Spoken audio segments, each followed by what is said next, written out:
श्रीगुरुभ्यो नमः।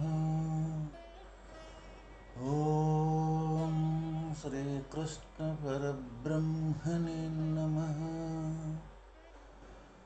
ॐ शुक्लाम्बरधरं विष्णुं शशिवर्णं चतुर्भुजं प्रसन्नवदनं ध्यायेत् सर्वविघ्नोपशान्तये। శ్రీ భగవద్గీత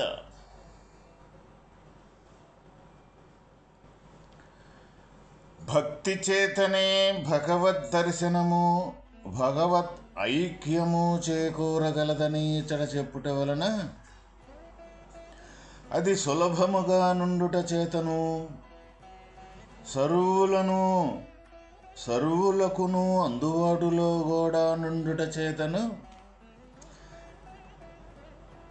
ఎల్లరలకును అవలంబనీయమై ఒప్పుచున్నది.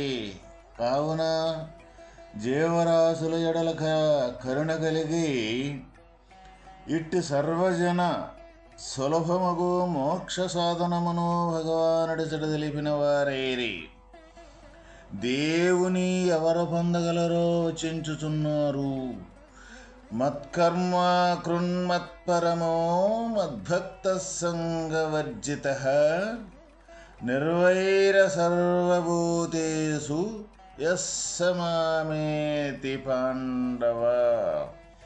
ఓ అర్జున, ఎవడు నా కొరకే కర్మలు చేయునో లేక నా సంబంధమైన దైవ సంబంధమైన కార్యములనే చేయునో నన్నే పరమప్రాప్యముగా నమ్మియుండునో నాయందే భక్తి కలిగియుండునో సమస్త దృశ్య పదార్థములందును సంఘమును ఆసక్తిని మమత్వమును విడిచివేయును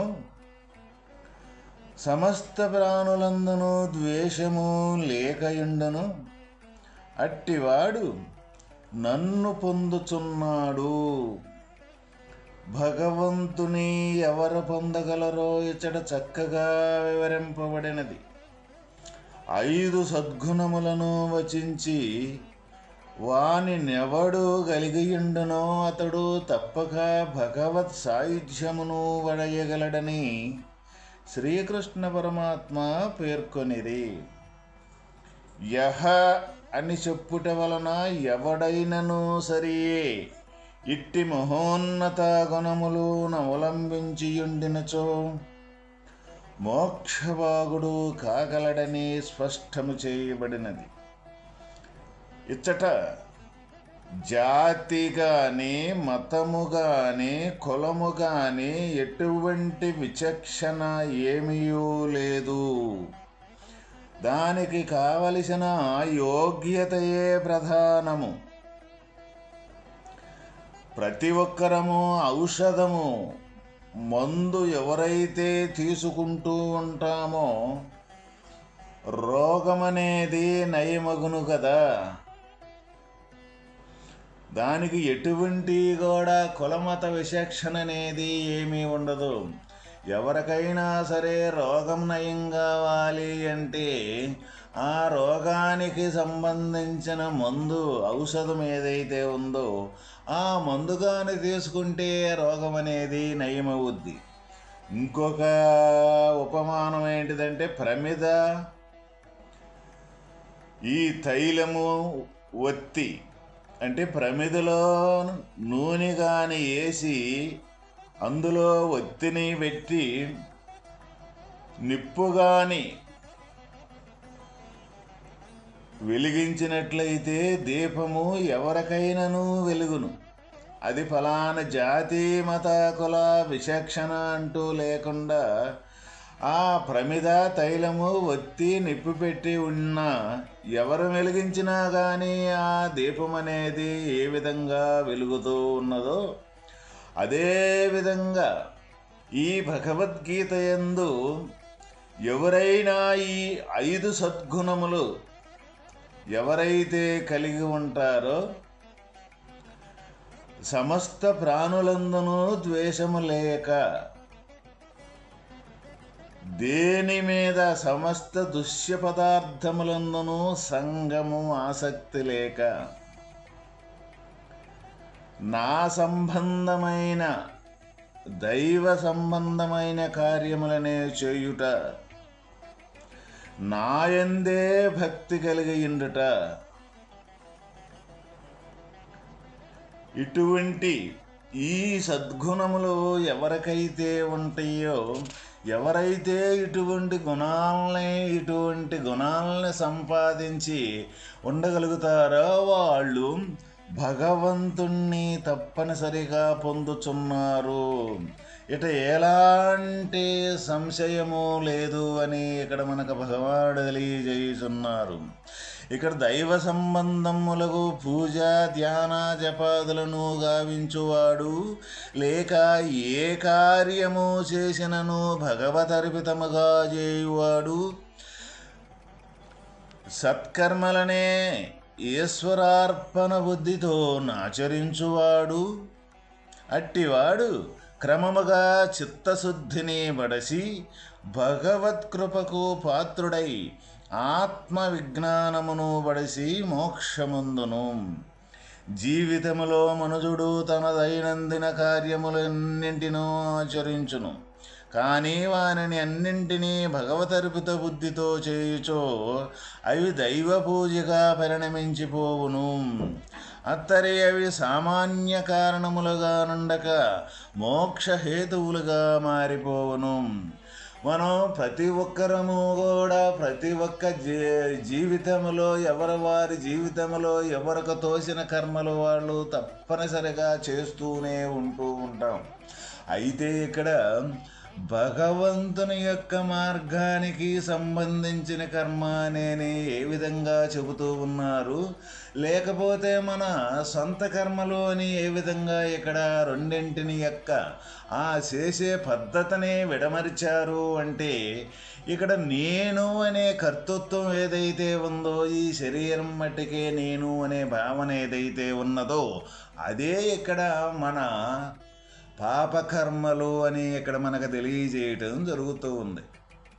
అయితే ఇక్కడ పుణ్యకర్మలో భగవంతుని యొక్క కర్మలో ఏంటి అంటే, ఏ పని చేసినప్పటికీ, ఏ ఆలోచన సలిపినప్పటికీ, ఏ కదలిక మనం గుర్తుపెట్టుకున్నప్పటికీ, గుర్తొచ్చినప్పటికీ కూడా సమస్తం మొత్తం అది భగవంతుని దగ్గర నుంచే ఈ సమస్తం మొత్తం నడుస్తూ ఉన్నది అని ఎవరైతే అటువంటి మెలకువతోటి తన దైనందిన జీవితంలో ఇటువంటి మెలకువను వదలకుండా కానీ ఆ కార్యకలాపాలు కానీ చేసినట్లయితే తప్పనిసరిగా చిరకాలములో భగవంతుణ్ణి పొందుతారు అనేక ఘంటాపదముగా తెలియజేయటం జరుగుతూ ఉన్నది.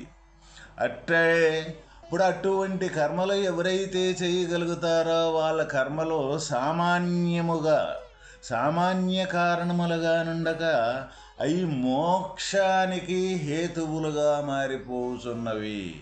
అదేవిధంగా ఇక్కడ మన ప్రపంచానికి సంబంధించిన కర్మలో ఈ దేహమే నేను అనుకొని ఈ దేహంతో సంబంధం ఇమిడిపోయి చేసే ప్రతి ఒక్క కర్మ కూడా ఏ విధంగా ఉంటుందంటే అది బంధాన్ని తగిలిస్తూ ఉంటుందన్నమాట.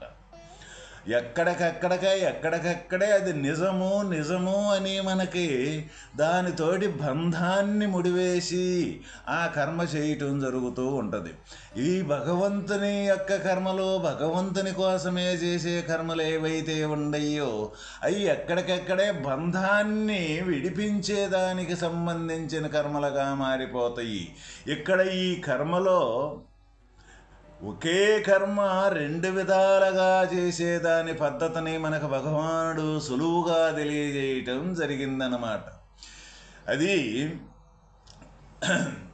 ఒకే ఇనుమునుతోటే ఇనుముని ఏ విధంగా మనం కట్ చేయటం జరుగుతూ ఉన్నదో అదేవిధంగా ఈ కర్మతోటే ఈ విధంగా ఖండించుకోవటం, కర్మతోటే కర్మను లేకుండా చేసుకోవటం అనే పద్ధతి అనేది మనకిక్కడ తెలియజేయటం జరుగుతుంది. కర్మని కర్మతోటే ఏ విధంగా ఖండించుకోవటము, ఏ విధంగా లేకుండా చేసుకోవటం అంటే, ఏ నిరాకార పరబ్రహ్మ వస్తువు అయితే ఉన్నదో పరమాత్మ యొక్క వస్తువు, మొట్టమొదట ముందు మనం అసలు పరమాత్మ యొక్క స్వరూపం ఎట్టిదని ముందు మనం ప్రతి ఒక్కరము కూడా ఈ సాధన దశలో తెలుసుకోవటం అవసరం. పరమాత్మ యొక్క స్వరూపం ఎట్టిది, తర్వాత ఆ పరమాత్మ యొక్క అంశ ఈ జీవుడు అనే ఏ జ్ఞానస్వరూపమైతే ఉన్నదో ఈ శరీరములో, ఆ జ్ఞానస్వరూపమే తాను, ఈ శరీరము నేను కాదు, ఎటు చూసినా ఈ శరీరం అనేది అబద్ధం అని ముందు దృఢపడినప్పుడు తప్పనిసరిగా జ్ఞాన స్వరూపమే తానవుతాడు. ఎప్పుడైతే ఈ జ్ఞానం అనే స్వరూపం తానవుతాడో, ఈ జ్ఞానం ఈ శరీరానికి పరమాత్మకి మధ్యన ఉండే యొక్క స్థితే ఇక్కడ జ్ఞానం.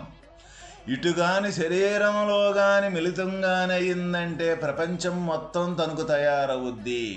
లేదు, ఇటు పరమాత్మ యొక్క స్వరూపం నుంచి సమస్త కదలికలు జరుగుతూ ఉన్నాయి అనే దృష్టి పరమాత్మ వైపు కానీ మరలించినట్లయితే సమస్త కర్మల మొత్తం భగవత్తుని యొక్క కర్మలు భగవన్మయంగా మారిపోతూ ఉంటాయి అన్నమాట. ఇక్కడ మధ్యస్థానం ఉండే యొక్క స్థితే ఇక్కడ జీవుడు. ఇక్కడ మనం ఎవరమైతే అటువంటి విధానాన్ని ముందు శరీరం అబద్ధమని నిర్ధారణ చేసుకొని శరీరంలో ఉన్న సూక్ష్మంగా ఉన్న జ్ఞానమే నేను అని ఎవరైతే మనము నిలబడగలుగుతామో, తప్పనిసరిగా జ్ఞానానికి ఆధారమైన పరమాత్మ యొక్క స్వరూపం ఎట్టిదని మనకి క్షుణ్ణంగా తెలియటం జరుగుతూ ఉంటుందన్నమాట. ఎప్పుడైతే అటువంటి పరమాత్మ స్థితి ఇటువంటిదని మనకు క్షుణ్ణంగా తెలుసుద్దో, ఆ జ్ఞాన స్వరూపమే మనమై ప్రతి ఒక్క కదలిక కూడా పరమాత్మ దగ్గర నుంచే రావటం, మళ్ళీ పరమాత్మ దగ్గరికే విలీనమైపోవటం ఎప్పుడూ నిరంతరం జరుగుతూ ఉంటుందన్నమాట. అటువంటి సాధన ఏదైతే ఉందో అవి మొత్తం కూడా భగవన్మయంగా మారిపోతూ ఉంటాయి మన కర్మల మొత్తం. లేక ఇక ఈ జ్ఞానం అనేది దేహమే నేను అనుకోని దేహంలో మిళితమైపోయి ఈ ఇంద్రియాలతోటి ఈ ప్రపంచంలో ఉండే అనేకత్వంతో కానీ ముడిపడి కానీ మనం ఉన్నాము అంటే తప్పనిసరిగా ఏదైతే ఉందో ఈ పాపకర్మలే మనం చేయటం జరుగుతూ ఉంటుంది. అది కాదనుకున్నా పాపకర్మ చేయాల్సిందే, అవుననుకున్నాక పాపకర్మ చేయాల్సిందే. మంచి పుణ్యకార్యాలు చేసినా పాపకర్మల కిందే మారిపోతాయి, పాపకార్యాలు చేసినా పాపకార్యాలకు మారిపోతూ ఉంటాయి. దీనికి కారణం ఏంటిది అంటే, ఇక్కడ దేహము నేను అనుకోని జ్ఞానస్వరూపం మనమైనప్పుడు మరి దేహంతో మిళితమైపోయి ఉన్నాం కాబట్టి ఈ దేహం యొక్క స్వాభావికం ఏమిటిది అంటే ఇది పుట్టటం, పెరగటం, నశించటం.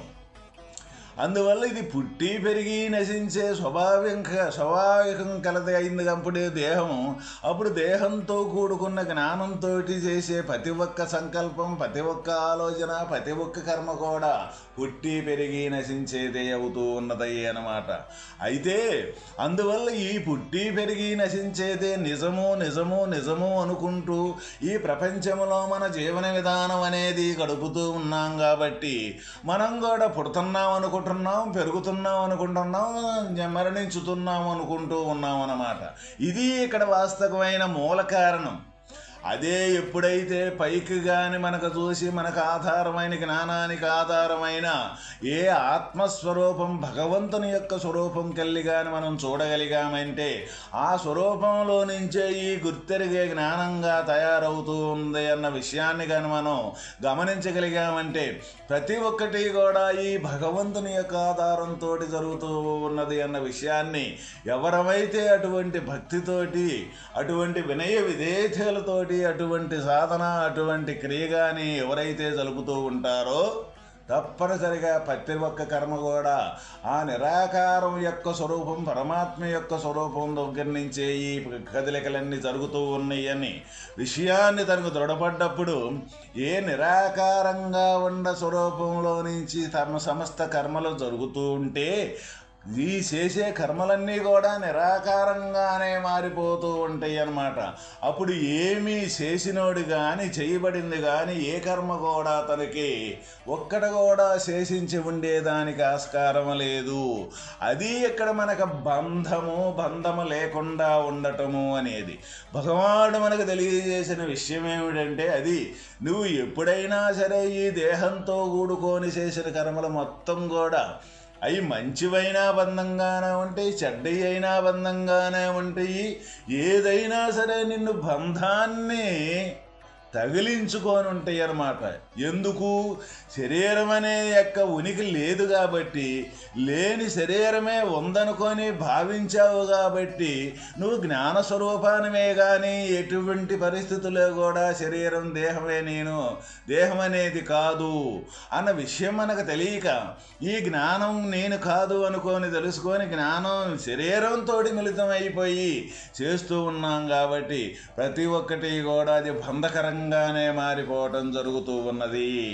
కాబట్టి ఎవరైనా సరే భగవత్ సాయుధ్యములో భగవంతుని యొక్క మార్గములో ప్రయాణం చేసేవారు ప్రతి ఒక్కరూ కూడా ఈ విధంగా ముందు తను జ్ఞానంగా ఆ జ్ఞాన స్వరూపంగా మారిపోతే తప్ప భగవంతుని యొక్క దగ్గరికి చేరటం కానీ, భగవంతుని చూడటం కానీ, భగవంతునిలో ఐక్యమవటం కానీ ఎటువంటి పరిస్థితుల్లో కూడా వీలు పడని పని అని మనకు భగవద్గీత ద్వారా ఘంటాపదంగా తెలియజేయటం జరుగుతూ ఉన్నది.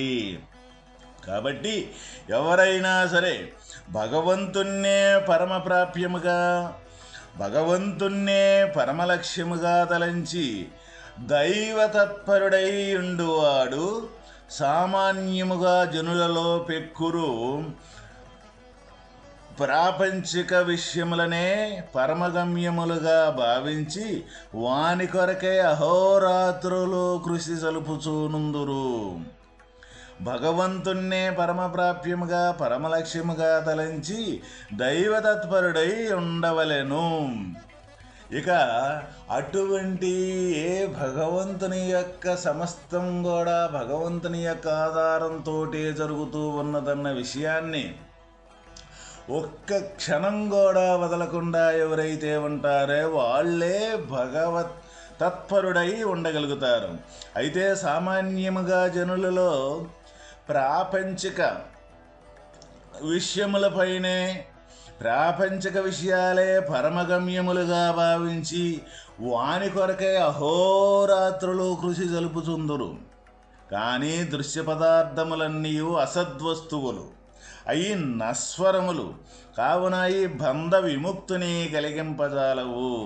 పరమాత్మ యొక్కడే ఈ ప్రపంచమునందలి దృశ్య వస్తువు సద్వస్తువు కావున అతననే తన లక్ష్యముగా గమ్యముగా జీవుడు తలంచి తన లక్ష్యప్రాప్తికై యత్నించవలెను. అట్టివాడే భగవంతుణ్ణి తప్పక పొందగలడు. ఈ ప్రపంచంలో సద్వస్తువు ఎవరయ్యా అంటే పరమాత్మ యొక్క వస్తువే సద్వస్తువు.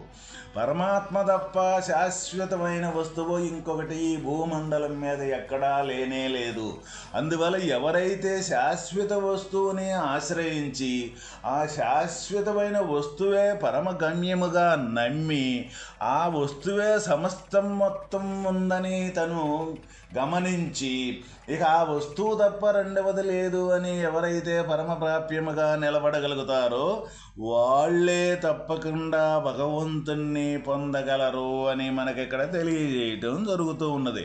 ఇక మనం ప్రశ్న వేసుకుంటే మనం ఇక్కడ భగవంతుని మార్గంలో ఉన్నామా ప్రాపంచిక మార్గంలో ఉన్నామా అని ప్రతి ఒక్కరికి కూడా అర్థమవుతూ ఉన్నది. అయితే ఆ అర్థం చేసుకొని అటువంటి విచారణ చేసుకొని ప్రాపంచిక మార్గములో ఉంటే భగవంతుని వైపు మరలటం అనేది చాలా చాలా అవసరమైనది. ఎందుకు అంటే శాశ్వతమైన వస్తువు భగవత్ స్వరూపమే కాబట్టి ప్రతి ఒక్కరూ కూడా ఇటువంటి వాస్తవమైన తత్వాన్ని గమనించి భగవన్ మార్గంలో మరలటమే మన కర్తవ్యము. ఓం తత్సత్.